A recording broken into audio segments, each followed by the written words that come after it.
Good evening and welcome to Greater Somerville for September 24th, 2013. I'm Cayenne Anderson. Tonight's topic, a special State of the Union address here at Greater Somerville to find out what's going on in our favorite square from the woman who knows it best. Our guest tonight is no stranger to Somerville. Over the past several years, she has helped to strengthen the vitality of Union Square and the surrounding neighborhoods through the organization of countless memorable events. Annually, she is a key player, teaming with the Somerville Arts Council on their pursuit to celebrate Somerville's famous and locally founded Marshmallow Cream, which is coming up this Saturday as the 8th annual Fluff Festival comes to Somerville. With a new co-alderman on the horizon, multiple changing storefronts, and the upcoming Green Line extension moving full steam ahead, how will Union Square be impacted, and will it be able to maintain the character that we have grown to love through the years? We'll ask these questions and more on tonight's program. So please join me in welcoming for her return appearance here on Greater Somerville, Mimi Graney, to the show.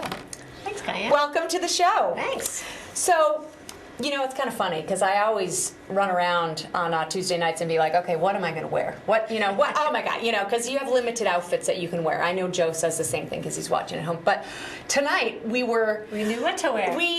Fluff Fest. You can't beat Fluff Fest. Fluff time in Somerville. It's really one of the highlights of Union Square, one of the festivals. I'm very excited, and it's coming up this Saturday. We'll get into that a little bit. But as you viewers at home know, I often like to chit-chat with the guests first, just to find out a little bit about them, and then we'll go into the stuff. There's lots to talk about because there's many things going on in Union Square, not just Fluff Festival. But anyway, so Mimi, you were the founding executive director of Union Square Main Streets since January 2005. Yes. And you've been very active in that. And now, because you don't have enough to do, you decided to become the co-founder of Relish. Yes, Mary Kat Shakin, who's the farmer's market manager, she and I did a pop-up that started June 1st. The garage that we had been using to store all of our farmer's market stuff came available. Somebody else is interested in the space, but was going to sit open for at least 7 months. So we raised our hands and said, we need a place for all our stuff. And we had a fun idea. So Relish is a center for urban agriculture. So we've got supplies and classes and all things of local food production inspired by Somerville's local food ordinance. And now that, we'll get into that a little bit, but that is located right across from Bronwyn, right near Journeyman, in that alleyway, right in Union Square. Yep. Okay, so we'll talk about that in a little bit. So co-founder of Relish, because you don't have enough going on, and you were also executive director of Somerville Cable Access TV back in the day before Wendy Blum. Yeah. This is great. Now, how a couple long directors before.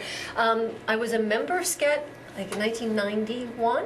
Okay. And then I joined the staff in 93. Yeah. And then I went away for a little bit in 95, and then I came back to be director in 95 to 2000. So you've had a pretty good commute all these years. I mean, you really haven't, shifted around. You've shifted career or jobs, but, you've kind of stayed within a... I know every lunch spot in Union Square. And there's a lot of them. There's a lot of good ones. There are. I'm very excited. So, okay, Union Square Main Streets, it's really about, obviously you know the mission, but in terms of, bringing awareness to Union Square and all the things that are going on, making sure that people know about everything that's happening and more. A big part of it actually is more to work with the businesses here to how can we bring all the stakeholders in the community together to advance the business district. Yeah. So while like the Fluff Festival is totally fun and goofy and everybody has a great time, our underlying mission is how can we advance the businesses. So it's all about having them be able to tell their story, get people in the doors to come back, to put Union Square on the map so that folks, when Union Square Main Streets first started, that was one of the things I kept having to explain was where was Union Square, because there's another one in Brighton, and at the time there was a lot of confusion, and now there's not that confusion. People know where Union Square is. You've put it on it's on the map. It's on the map now. And I mean, this is even before Green Line Stop comes, and that's going to be coming up soon. So I'm going to have a lot of information on our website, so if you want to find out. But most of you may know, but if you do not, you're new to Greater Somerville, unionsquaremain.org is the website. And there's lots of really good information on there. So for all of you Union Square lovers, I poked around the last couple of days doing my research, and it's a really great blog. Yeah, I really That's encourage helpful. people to sign up for our email newsletter. Yeah. I should say our. I send it out twice a month. Yeah. Which is some of the stuff on the blog, so you don't have to keep checking back all the time. And it goes out twice a month, like I said, with just the news of relevant to Union Square, but usually as a combination of the fun events, what's happening with zoning, what new business news, what's opening.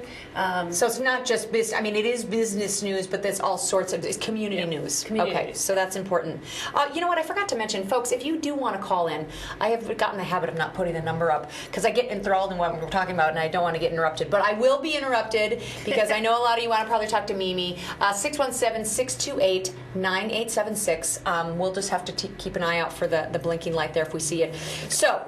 The Fluff Fest. Yes. The 8th annual Fluff Fest. And the theme this year, and she even brought this year's This is an older model t-shirt. Yours is an old. I like that, by the way. This was it. Well, each year, people who are like Uber volunteers get a different colored t-shirt or a different type of t-shirt. So this is a rare This find. is exceedingly rare. There's maybe only 15 of these. Okay, now I'm jealous. That's okay. I like Actually, mine, no, but that's not true. There was, actually, I'm sorry. This one was the one we sold, and a blue one was the captain one. Okay. There's always different. All right, so now this one, steel, or the gray color, very trendy. I like it. I love the gray. Hot off the presses. Literally hot off the presses. Can you see that, people? Check. Yeah, so here we go. And the theme clearly is King Kong. King Kong takes Union Square. Because why not? Yeah. Now, for those of you who don't know, fluff. Talk to us a little bit about fluff, because a lot of people don't quite understand the kind of obsession with fluff. It's like mallow cream in a little jar, but it actually came from Somerville, which a lot of people don't realize. And when that was a long time ago. So the lore is, but actually the facts are, I should say. Yeah. Archibald Query invented it in 1917. Okay. He had a basement kitchen. Had created all kinds of different candies, a lot of hard candies, but he also invented Mary Jane candies, which folks might recognize. His wife worked at a grocery store in the candy department, so she was his contact, so he used to sell them wholesale through her at the store. During World War I, took a hiatus. After the war, he invited two Swampscott veterans. They had been friends in high school, served in the war, came back, and the three of them were in business for about 8 years, actually, selling marshmallow fluff, going door to door. Yeah. So one guy it was Durkee and Mower, and that's who, Durkee Mower is now the company that keeps it going. One of the guys had a car to sell it door to door. The other one had $500, and Archie had his recipe. So the three of them sold it, business, like I said, for about 8 years. And then they split ways, and Durkee Mower stayed doing fluff all these years. Oh my goodness! So it was only made in Somerville for a brief time, and has been in Lynn for a long time. But we are holding. No, we hold on to that, and it's a great celebration. We have some pictures actually to get all you people at home in the mood to come down this Saturday. So now, if you want to just press that, okay. So Mimi's going to walk us through this little slideshow as I. Press play. Okay. This is one of the awesome marshmallow shooter. This was from the battle from last year. Okay. The Artisans Asylum commissions. Sorry, we're going too fast. I'll go back. Before we couldn't get it to move, and now it's going. Yeah, no, that's okay. So we're just going to advance it this way. Okay, go ahead. So the marshmallow shooters, the Artisans Asylum makes up kits and sells them at the event. Yeah, PVC and pipes. So there's literally hundreds of kids shooting mini marshmallows. Yeah. So last year we had a battle. This year at the end of the festival, we're going to be asking. We always crown somebody to be our fabulous Pharaoh of Fluff. Yes, I was just asking that. The costumes are really, really incredible. So this year we're going to have all the kids, our new Pharaoh, to start their reign by raining them with marshmallows. Oh, nice. Help them. Yeah, okay. So now these are just some, oftentimes you'll see people, the fluffernutter, very high. There's a lot of fluffernutters being sold. There's a lot of fluffernutters. But actually, in terms of the festival itself, the exclusive fluffernutter rights I have bequeathed to the Somerville High School music department, and they literally make 4,000 fluffernutters. And they sell them all. And they sell them. So on Friday, literally, it's a good day to be called into detention at the high school. Oh my goodness. You will be recruited out of detention to make fluffernutters. Oh my God, that sounds like a good detention. Basically, okay. Anybody is set to do them. So and here we have what? This is one of the, we have this, we call it the shenanigans stage, the game stage. Yep. And this is the game Blind Man's Fluff. So these friends are being force-fed fluffernutters from friends that are blindfolded behind them. So their friends have to eat the ones in the front have to eat it really fast, and whoever finishes it then has to sing the fluffer. That's hilarious. Okay, then I love this part. This is very creative. Yeah, so the cooking contest. Yes. I'm always amazed at the creativity. Incredible stuff.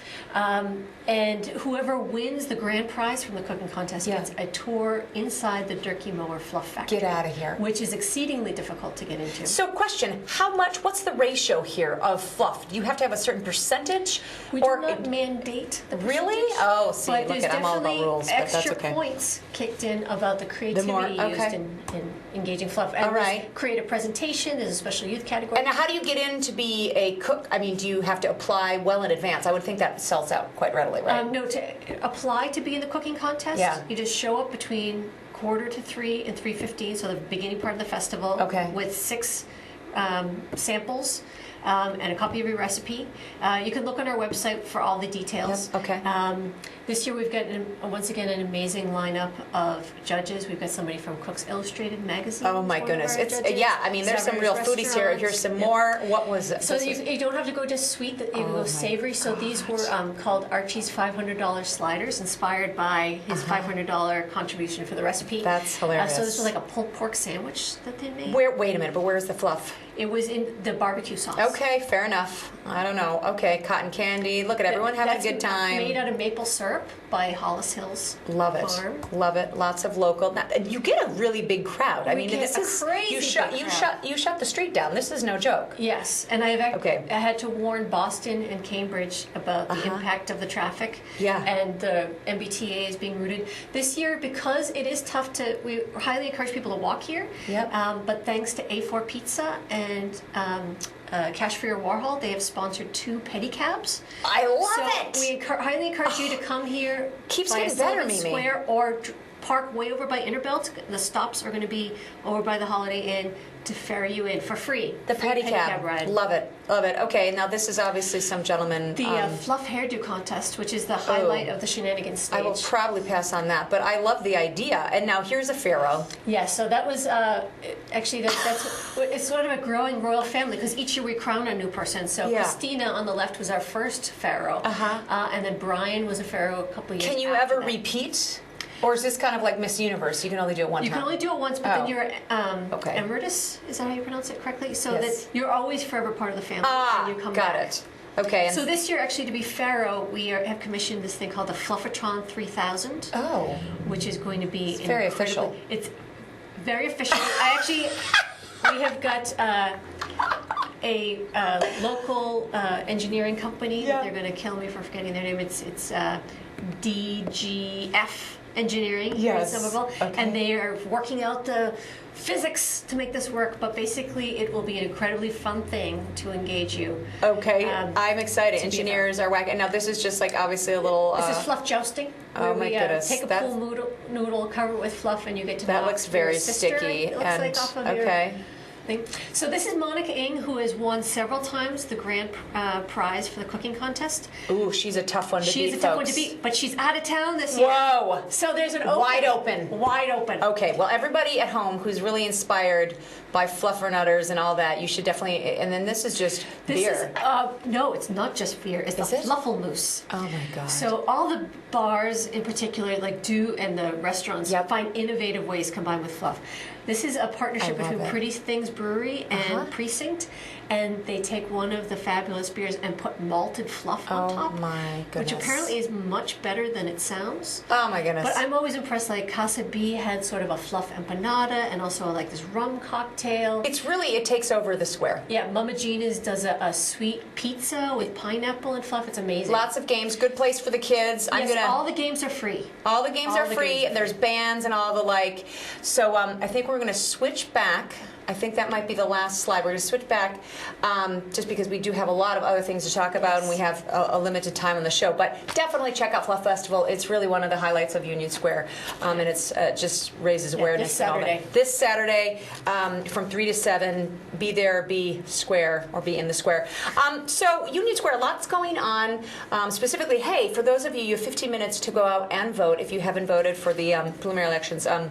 Union Square getting a new alderman for Ward 3. So we've got 3 people, Suzanne Bremer, Stephen Delaney, Matt Desmond, and Robert McWaters, all running for that spot from Tom Taylor that will be vacated. First time in 25 years. That's really, yeah. So what, I mean, you're interested, that's just very interesting because it could change the dynamic. I mean, Union Square straddles 2 and 3. Yep. And Ward 3 is where some of the new development proposals, Yeah. the Boys and Girls Club and the funeral home is Yeah. where there's currently a proposal to do a big development there. Yep. So it's sort of some key areas. Well, I was going to talk about that. You jumped the gun on the talking points, Mimi, but that's great. So the Boys and Girls Club, for those of you who don't know, they're proposing a 40-unit affordable housing. It's about $12 to $15 million, 5-story mixed-use development, and it's been a little controversial. There have been some people that have been against it, but I believe it's moving forward. And it's, the Boys and Girls Club is a large building. They're also taking the funeral home, which is adjacent to it. So it's pretty close to the square. It's actually 2 developments. It's 2 separate ones. Yeah, 2 separate ones. So one is affordable housing, the other one's market rate housing. But the overall, the overall thing, development is 40? I think it might be more than that. Oh my goodness. And it keeps changing because as part of the permit, they lowered the number of units and lowered the height a little bit. So I'm not sure what the final number is. Well, it is definitely something to watch. I think, a lot of people say that because the Green Line is coming, it's good that we're getting out ahead of it. I read this, they're getting out ahead of it in terms of getting more affordable housing before rents start to rise around this area. I don't know what your thought is on it, but I think it's definitely change is coming.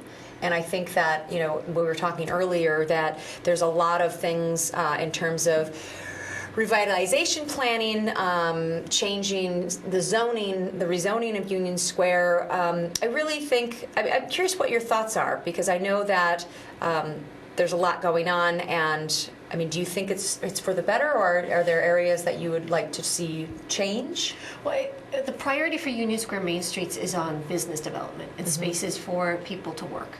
So when we think about Somerville being a great place to live, work, play, and raise a family, we're really focusing on that work part of things.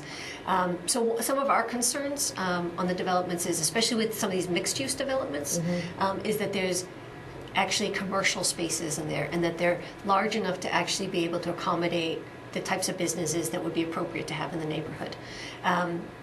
So as part of the rezoning of Union Square that happened about 4 or 5 years ago, a lot of the what had been the commercial central business district zoning got changed to this new zone called CCD, which is a commercial corridor, which is sort of a mixed use. And even some of what had been almost 100% sort of commercial areas were also changed to the CCD area that allowed for mixed-use housing. And we're finding that there's such a market drive to build housing, you're pretty much guaranteed a return, that there's not the same kind of incentives to develop commercial. So Union Square Main Street is concerned of how can we make sure that there's still places for the businesses to operate here. Somerville for the last 20 years has had completely flat jobs in the city, and there's real hindrances to the community by not having a strong commercial tax base. I agree, yeah. Businesses pay, the properties pay twice the amount of rent, or amount of commercial property taxes as residential property taxes. Make up for that. And commercial properties have less demand on city services, like kids aren't going to school. There's not like there's families with needing education or needing the library, or so the commercial buildings actually create a net revenue to the city as opposed to residential. Okay. And needing to have a sort of diversity around the businesses that are here. So a lot of times some of the sort of mixed-use developments, it's sort of retail or small office on the first floor and residential up above. And that doesn't really account for things like light manufacturing, R&D, storage spaces, anything where you can actually sort of manufacture things is typically not done on the first floor space. So we have to make sure that there's sort of larger, more complex spaces for those. So that gets back to my original question, which I think that you touched on, which was, what are some of those things that you feel like Union Square in particular, like those light manufacturing spaces, or for larger, you're wanting to see spaces that would allow for, larger businesses to come in here and kind of set up shop, because you're right, there has been not a lot of activity in terms of commercial. Well, we see on how the Ames complex has just transformed and helped to make Somerville and Union Square like a real hub for innovation. Boston sort of touts their innovation district. Some of those businesses are moving to Union Square. Yeah. And Greentown Labs, the Artisans Asylum. It's really like a major hub when you look at like Brooklyn Boulders. People are making major investments in this neighborhood with having that kind of space. So one of the concerns I've been looking at is right now the owner of the Mako building, which is on Somerville Avenue right by Market Basket. Okay, yeah. He has sponsored an application to basically rezone that whole block of property. So where H.D. Chasen, Market Basket, the Milk Row Cemetery, all those kind of the brick buildings along Somerville Avenue to Dane Street, to rezone them to be CCD 55, which is that mixed use zone. Which would not keep them. No, so you're looking for what type of zoning would you? Well, currently right now it's an industrial zone, which allows for all kinds of creative uses. It's not super flexible, but flexible enough that you can. That's the same zoning that the Ames complex is operating under. So you think that there's enough of a demand for those types of creative industrial opportunities? The Ames complex is now at 98% occupancy. Really? And when they came in recently, right? The Greentown the Greentown Labs are there. They share the space. They're doing shared space for clean tech, correct? Yeah.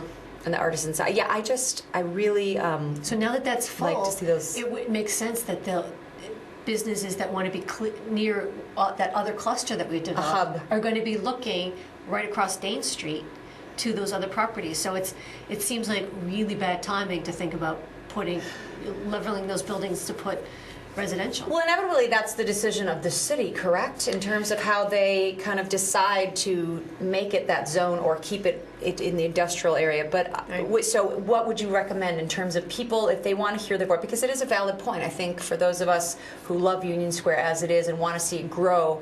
Obviously, you know it very well. Like, what does it need? And so as hearing that from you, I would definitely encourage people at home to express that concern to the city. To make sure, I don't know when those decisions are going to be made. There's actually a hearing next Thursday that's going to be looking at this issue. Do you know the time and place? 6 o'clock. Typically, they're on the second floor of City Hall. Next Thursday. So there's actually a group that's sort of looking at how can we preserve spaces to work in Somerville called Space for Work. Yes. So folks can look at either Space for Work, if you just Google that, or look on Facebook, also under Space for Work. I'll put that onto our website. Highlight some of the issues and why this is an important thing to think about. It is a very important issue, and I think that the more that people know about it, it really is something that, one of the things that's so exciting about the Green Line coming our way in Union Square is that it provides all these opportunities, and if we have this backdrop of areas where innovation can thrive, it really would just be a wonderful combination. But you really do have to get out ahead of it because that's not going to be until 2018. Well, people are already seeing that in terms of rents. We're seeing some of it in commercial rents. A lot more interest here. And part of the mission the approach that Union Square Main Street's had was we're not going to wait until the Green Line comes in terms of improving the neighborhood. No, there's plenty of other neighborhoods without the T that are thriving, and I think we're showing that Union Square is able to. It's sort of gathering momentum without it. And I think the Green Line's just going to be the cherry on the top. Yeah. Well, no, and I mean you're right. I think it's definitely you guys have. There's been a lot of I love the independent. All these businesses that have really just anchored this square for so long without the T. I think as someone who's lived in Somerville for a long time, I really don't want to see that element of Union Square go away. But well, how it doesn't go away is by people patronizing the businesses that they like. So not to just approach it as a facade. Say if you love having Powder Sukar in your neighborhood or the Reliable Market in your neighborhood, you have to shop there. Yeah. And can't just be like. I was just at the Independent. wander I've been there 3 times in the last 2 weeks having dinner. It's kind of pathetic, but that's okay. No, I would definitely encourage people. No, and I agree with you. You have to kind of put your money where your mouth is, especially with everything, Somerville local first, keeping all the money within your area, I think. I mean, and especially when there's so many things. Although I'm going to actually make a plea to Mimi Graney. I don't know if you have any push on this. And I think this actually may be coming up. We need ice cream in Union Square so badly. I'm kind of lactose intolerant, but I'm just saying. I am beating the drum. Is it coming? Sherman Market? I heard rumblings that maybe they might start supplying it, or is that not true? They do have some in the store, but it's not quite the sort of vision. Believe me, I have been working behind the scenes actively on it, and it's just one of those holes. And I heard that Magoon Square is getting some ice cream soon enough, and I'm like, okay, if Magoon's, I know, but Magoon Square can get it. Union Square. No, so that's great. And there's some new storefronts coming in. You've got the bank coming in, taking over the do-si-do happening. Yeah, the veterinary clinic is gone, and the post office or the bank. East Boston Savings Bank is going in there. The post office is going to be closing after the holidays and moving to Bow Street, where the White Wig store used to be. Oh, B Yoga upstairs from Block 11 is next to the cemetery now. Down Somerville. Now, what's going upstairs to Block 11? I don't know yet. We need to find out. Oh, and is it EB Sushi? They're doing some sort of a storefront drive where they're looking for support to try and do some things with their storefront. Doing some very funky hot pink neon. Ooh, yeah, and these neon's cool very decals trendy and stuff. Yeah. Okay, so definitely check out. Like I said, I'll have some links to our website. You definitely check that out because they do. I'm trying to think of any other things going on. We should do a little plug because Bronwyn, which is one of the newer restaurants here, it is Oktoberfest kicking off. Lots of good beer. And they're going to be doing a major festival but connected for Oktoberfest. Yeah, well, they have the outdoor seating. I love the Independence outdoor seating. It's like, 3 parking spaces. Yeah. And it's parklet, like, they call it. It's the parklet, but I absolutely love it because I was there the other day and you're in a parking lot, but you're not because you've got nice seating. You're nestled. And so I think for Fluff Fest, they always have this kind of open, but it's obviously, fenced in because not anyone can get into the beer garden, but they have those types of things around for Fluff Fest. But I love the outdoor seating. I love how things are kind of coming around with that because it just, again, it makes it a little bit more lively as long as everyone's respectful for the neighbors. I definitely think, we don't want to get too. And it ends at 7 o'clock. So. It ends at 7. No, and one more thing. I understand, is Ricky's Market, they're still kind of moving things around there, but, I understand that just based on the rezoning that Ricky's might have to move, but do you know anything about them staying in? He's part of phase 2 of the revitalization plan. There's actually been a couple other big movements. The Riverside Kawasaki property, that stretch just sold, along with some other properties on Somerville Avenue, part of the same owner. So we'll have to see if anything changes connected with that. But it's a little part further 2 was the city taking the property of Ricky's and assorted the rest of that block. I know the city's had an application to the alderman around securing the funding to get those properties. So there's no imminent plans to actually redevelop them yet. The city's just planning on amassing the parcels sooner rather than later. So stay tuned on that because that's very important. Upcoming events very quickly here: Union Square Farmers Market through Thanksgiving, 9 a.m. to 1 p.m. every Saturday in Union Square, so definitely check that out. I'd like to thank my guest, Mimi Graney, for stopping by Greater Somerville tonight for our State of the Union Square special. To let the viewers at home know all the exciting things going on in Union Square this season and in the future. So, one of the main reasons why the square remains one of the highlights of Somerville is because we have Mimi to thank for that, because a lot of her efforts go towards that. So she's really given a lot of her years for revitalizing this community. I'd like to thank her for all that she does in making Somerville a better place to be. So don't forget to join the 8th Annual Fluff Festival this Saturday, being held in Union Square from 3 to 7 p.m. Until next week, thank you to the viewers at home for watching. Stay safe and stay informed. Good night, everyone. Good night.